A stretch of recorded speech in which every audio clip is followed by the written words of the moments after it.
In Argentina, people go to the polls on Sunday to define the presidency of the country between candidates Sergio Massa and Javier Milei.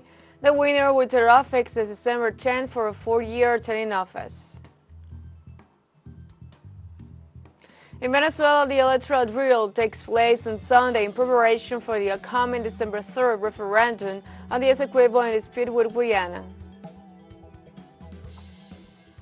In Palestine, an Israeli attack on a school led to over 200 deaths in Gaza.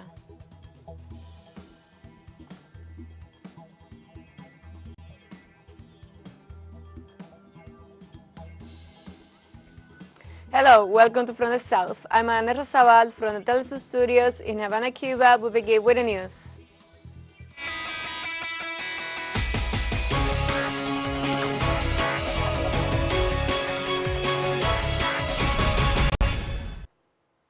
In Argentina, people go to the polls on Sunday to define the presidency of the country between candidates Sergio Massa and Javier Milei.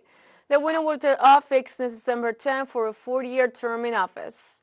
The Minister of Economy, Sergio Massa, and Congressman Javier Milei face each other in the second round of the presidential elections in Argentina, amidst a climate play with political tension and uncertainty due to the fact that there is no clear favorite and more than 35 million citizens are called to participate in the runoff that was decided last October 22, when Massa finished in the first place by obtaining 37 of the votes against 30 obtained by Milei.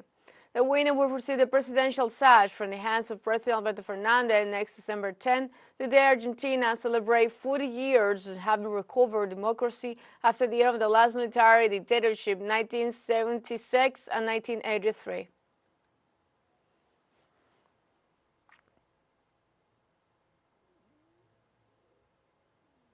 The President of Argentina, Alberto Fernandez, went to exercise his right to vote this morning.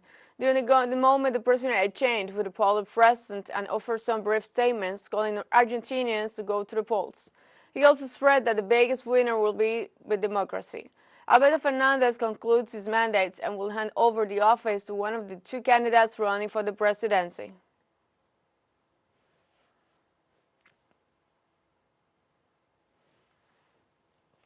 In Venezuela, the electoral drill takes place on Sunday in preparation for the upcoming December 3rd referendum on the Essequibo in dispute with Guyana. The National Electoral Council, CNE, activated a total of 800 voting centers throughout the country for the electoral simulation this November 19, where the people of Venezuela ratified the legitimate right of the Essequibo territory. According to the words of the national head of the Venezuela Twitter Campaign Command, Jorge Rodriguez, Venezuelans can go to any voting center to familiarize themselves, cast a vote, and check the speed and efficiency of the Venezuelan automated electoral system. The list of the voting stations that will set up for the election was published by the National Electoral Council through his webpage. The Essequibo is a territory of 159,542 kilometers that possesses important natural oil, gas mining, hydraulic, and forestry resources. In addition, it has a great tourist potential.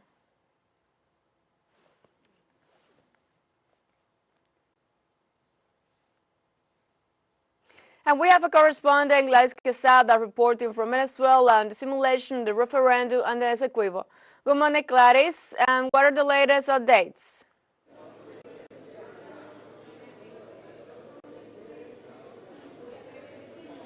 Hello, Ara. Thanks for the time and the contact hearing from the South and for TeleSUR English. Yes, I'm at one of the voting centers here in Caracas, mainly in the town of Catia, one of the most populated, the dense populated neighborhoods here in the western part of the city.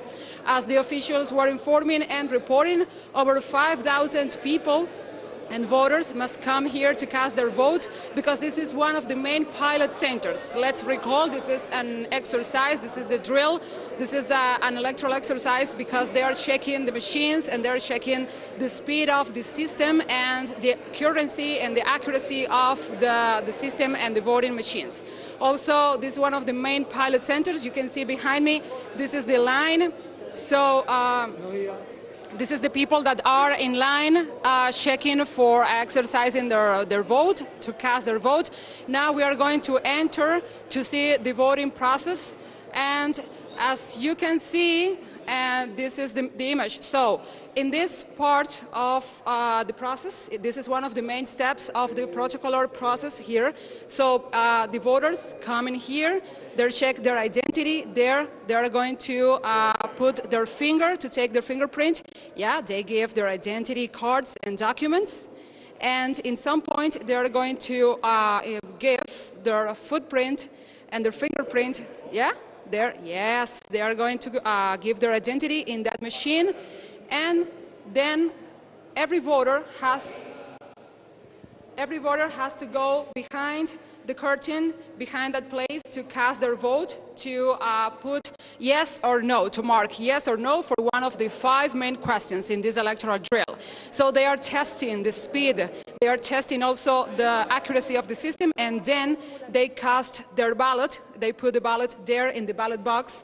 So every vote is checked against the count of the machine. So every voter, yes, every voter puts their votes there, their ballot there, and this is the main process. This is the main voting process in this electoral drill. This is exactly what is going to happen on December the 3rd. And this is a way to showcase how the process is going to be, how every voter is in their electoral role and they can come in the centers, and also to see if there are subscribed. And as you can see, voters keep coming. Voters of all ages, people here is coming even with their children, their family.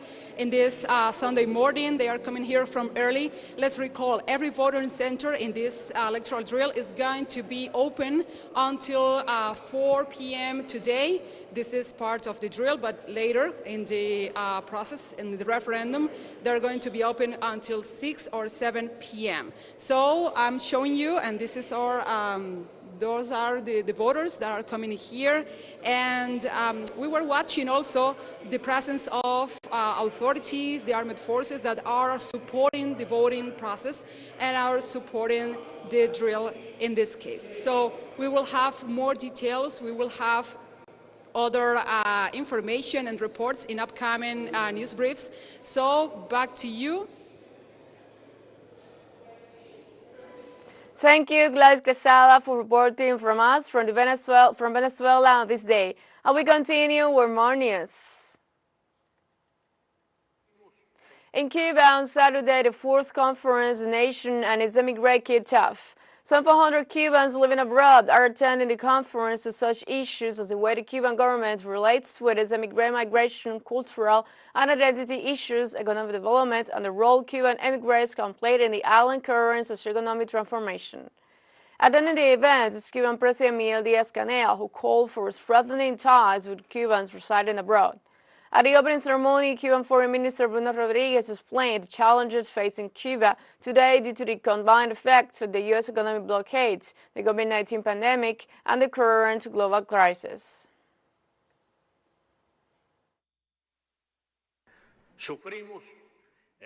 We are suffering the mixed effect of the extreme intensification of the economic, commercial, and financial blockade, the consequences of the COVID-19 pandemic, and the economic impact on the global crisis and the ongoing international conflict. This is happening in the midst of the innovative and revolutionary process in our economy, aimed at updating the socialist system, making it more efficient and adapting to the current realities of the country and the world.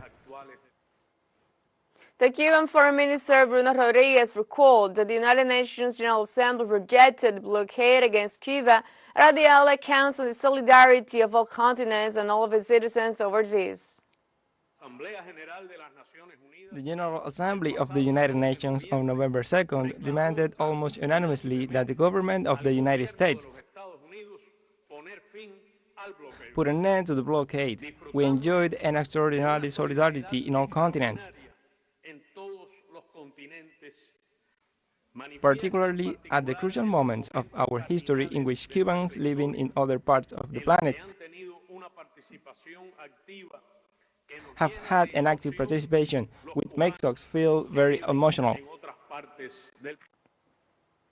In El Salvador, textile workers are denouncing massive layoff due to the closure of one of the largest state-owned textile export plants. The company announced the closure of one of its sportswear factories and began the process of discomparating over 700 workers. The Hans Brands company says that the global economic crisis plus the low demand from consumers are to blame. This is one of the highest earning businesses in the country with a payroll of over 8,000 workers.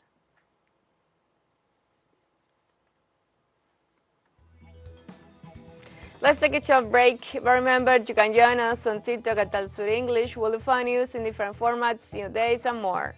Our studies coming up, stay with us.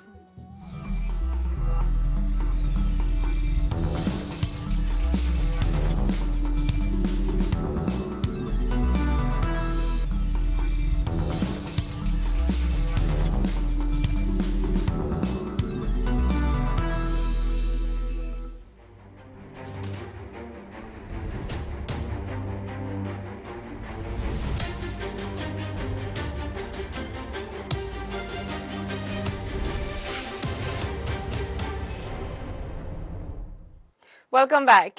An Israeli attack on school led to over 200 deaths in Gaza.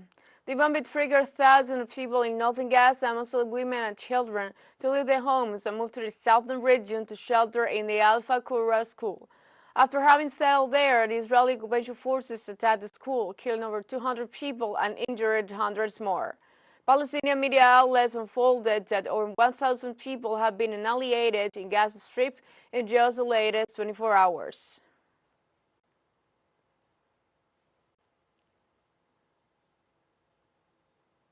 Minister of Health Al-Fakhura said on Sunday that the Israeli occupation is committing a genocide against the entire healthcare system in the Gaza Strip, including hospitals, medical doctors, and patients.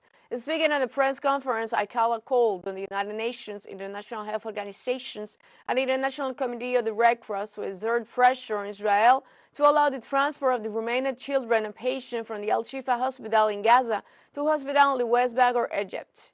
She highlighted that no hospital in Gaza has the capacity to accommodate the massive number of wounded under non-stop Israeli bombardment.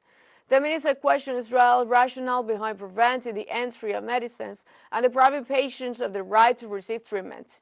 Al-Fakhura called for an immediate cessation of Israeli genocide in Gaza and the West Bank, demanding a halt to targeting, shelling, and blockades of the medical healthcare facilities.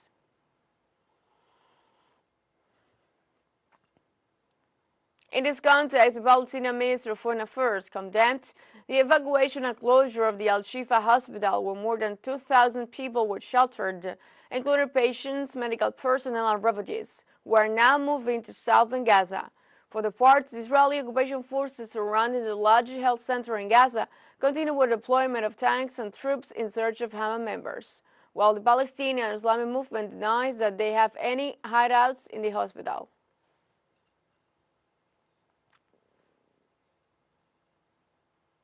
The government of Jordan announced the crimes perpetrated by the Israeli army in the Gaza Strip at a Defense and Security Middle East foreign policy meeting. Jordanian Foreign Minister Ayman Safadi strongly rejected the brutal Israeli attacks on the Gaza territory. Safadi said the war must stop immediately, considering the Palestinians' right to protection and to live without fear.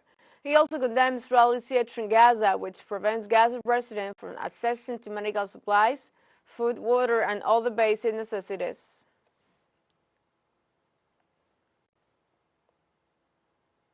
The capital of Turkey received Palestinian patients from Egypt after the Al-Sadaka Cancer Hospital in the Gaza Strip went out of service due to the constant bombardment by the Israeli occupation and the lack of fuel. The report of the Arabic channel Ashraf now reveals the care cancer patients received in Ankara. After the only cancer hospital in the Gaza Strip was forced to close its door because of the ongoing violent Israeli missile attacks, authorities and medical staff transferred patients to a hospital located in Khan Yunis, but the transportation was dangerous, with 4 cancer patients losing their life along their way. Most of the patients here are displaced, although they would like to go somewhere else. They have nowhere to go. There is no place of refuge for them. The hospitals are full and have no room for more patients, considering the enormous number of martyrs and wounded. God help them. We want to make an appeal in the hope that it will reach someone's ears, that they will look with eyes of compassion and humanity. Just for humanity, these patients should be recognized the right to health, the right to life. In addition to the patients who were transferred to a local hospital in Khan Yunis, some patients were evacuated to Ankara, where 77 patients arrived in the Turkey capital by air from Egypt. After leaving Gaza through the Rafah crossing, the oncological patients received treatment at the Turkish Al-Sadaka hospital, located in Gaza, which was built with their Turkey support. La situación en Gaza es muy The situation in Gaza is very bad. It is catastrophic. Our appeal is to the international community. Please come and save Gaza. Say something about Gaza. Do something. You can say very good words. We appreciate it, but we really need more of you to take actions for the immediate ceasefire in Gaza, to stop the killing of the people of Gaza, and to stop the killing of our patients, to stop the killing of our cancer patients. On November 1st, the Turkish hospital Al-Sadaka announced the closure of its doors due to the lack of fuel, after having been the only hospital for cancer patients in the Gaza Strip, putting the lives of almost 2,000 patients at risk. The president of Cuba, Miguel Díaz-Canel Bermudez, met Friday with more than 150 Cuban and Palestinian students. The International Students' Day was especially dedicated to solidarity with the Palestinian cause. Cuban president listened attentively to the testimonies of the Palestinian students who describe the horror that their relatives are living in the Gaza Strip. This is not a war against the 2.2 million Palestinians living in the Gaza Strip, nor against the Palestinian people in general. This is a war against humanity, against human rights, against the collective consciousness, against the values and principles of civilizations, against morality.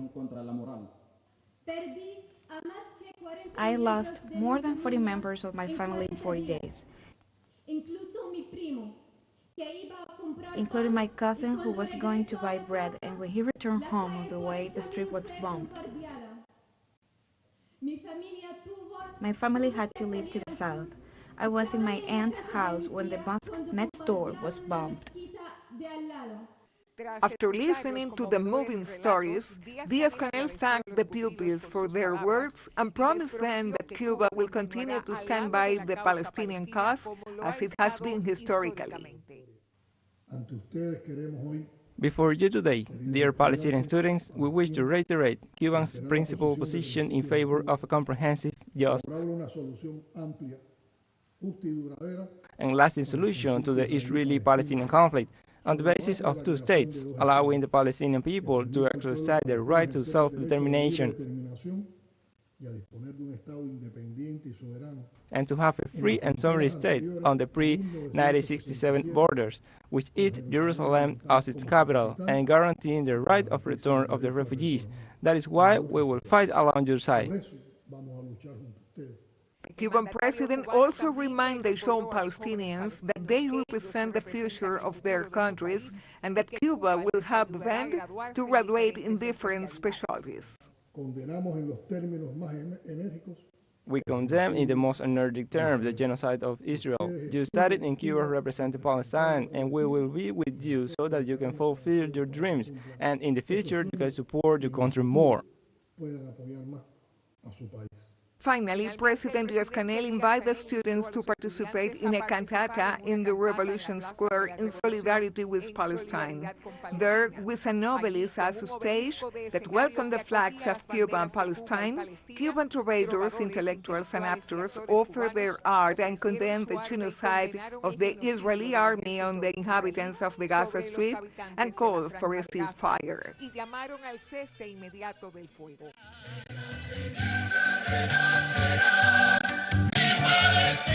Irma Shelton, TeleSUR, La Habana.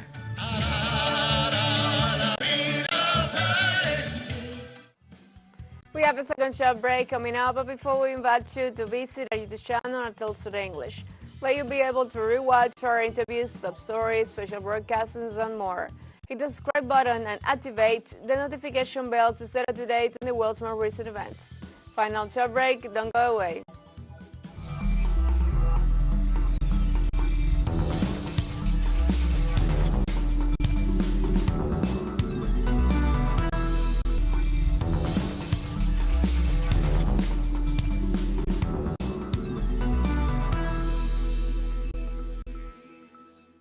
Welcome back. The Asia-Pacific Economic Cooperation Forum, APEC, economic leaders meeting concluded with the adoption of the Golden Gates Declaration and creating a resilient and sustainable future for all. The document was adopted following a two-day meeting held in San Francisco, California, in which leaders focused on the issues of sustainability, climate, energy transition, interconnectedness, and building inclusive and resilient economies. The leaders affirmed the determination to provide a free, open, fair, and non-discriminatory trade and investment environment. They also underscored the importance of the rules-based multilateral trading system with the World Trade Organization at its core, which continued to catalyze the extraordinary growth of the APEC region.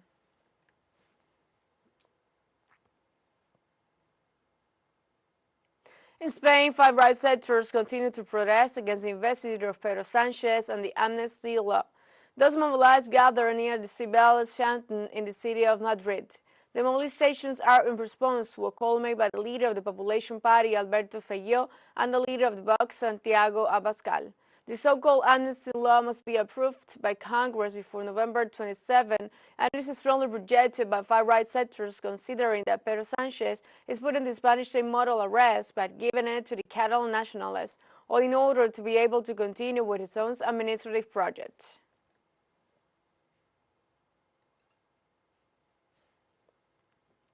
In Zimbabwe, health authorities declared an emergency after an increase in confirmed cases of cholera outbreak in the capital, Harare. The measure was ordered after 51 deaths related to the disease were registered. According to the authorities, the figure brings the total number of deaths from the disease to 150. Meanwhile, the number of suspected cases of cholera into the country amounts to more than 7,000. In addition to acute diarrhea infection contracted through contaminated water or food, there is an erratic supply of drinking water in the city of Zimbabwe.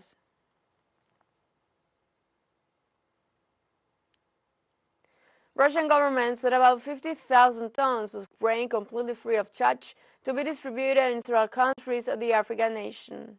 The Russian Ministry of Agriculture informed that the ships were loaded with 25,000 tons of grain each, bound for Somalia and Burkina Faso. This is in compliance with the agreement signed by President Vladimir Putin in July in the middle of this Russia-Africa summit. Authorities specified that the next batch with the same amount of grain will be distributed in Central African Republic, Zimbabwe, Mali, and Eritrea.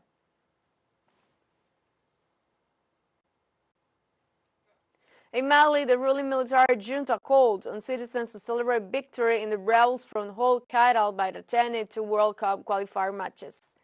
As an incentive, match tickets price was cut in half to equivalent of $165 on Friday. Mali celebrated victory against a team from Chad in one of the 2 World Cup qualifier matches.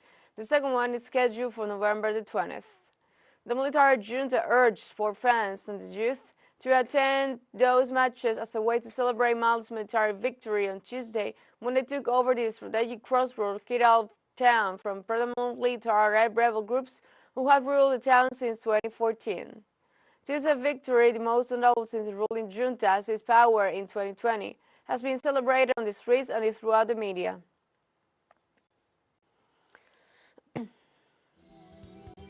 And we have come to the end of this brief, but before saying goodbye, we want to thank our Caribbean audience, especially the audience of Trinidad and Tobago. We are pleased to share our newscasts and contribute to provide an alternative news source of the latest world events. You can find these and many other studies on our website at telesurenglish.net and join us on social networks, Facebook, X, Instagram, Telegram, and TikTok. For TeleSUR English, I'm Adena Rosabal. Thank you for watching.